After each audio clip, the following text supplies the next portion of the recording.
अगं जगभर शोधतोय मी तुला. इकडे काय करतेस? नको थँक्स. काय मस्त पीस होतं रे. तुमच्या पुण्याचे दुकानदार पैसे कमी करत नाहीत का? हं? कशाला करेल तो? आपल्या मेहनतीचे पैसे कशाला कमी करेल? अरे मग माझं काय फुकटच आहेत का? मी पण माझ्या मेहनतीचेच वाचवते ना. मला सांग, आपल्या देशाची आर्थिक राजधानी कोणती?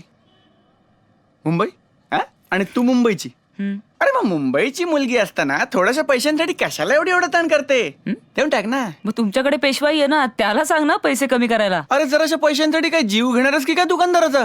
जीव घेण्याचा प्रश्नच येत नाही. पैसा पैसा आहे, तो प्रत्येक जण वाचवायचा प्रयत्न करतो. अगं पण पैसा पैसा करताना कुठे हरवली असतीस तर?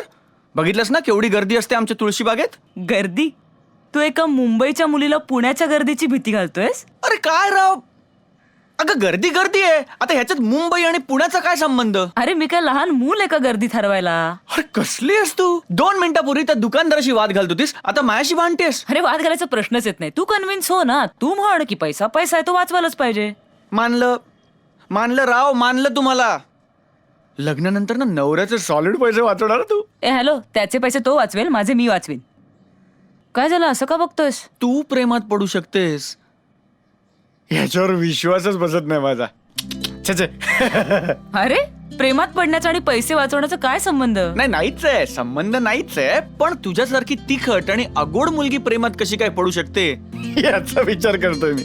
प्रेमाने पोट नाही भरत. आणि तिखट अगोड फिलॉसॉफी ऐकायला ठीक आहे, पण खूप प्रेम केलं की कमी भूक लागते, असं होतं का?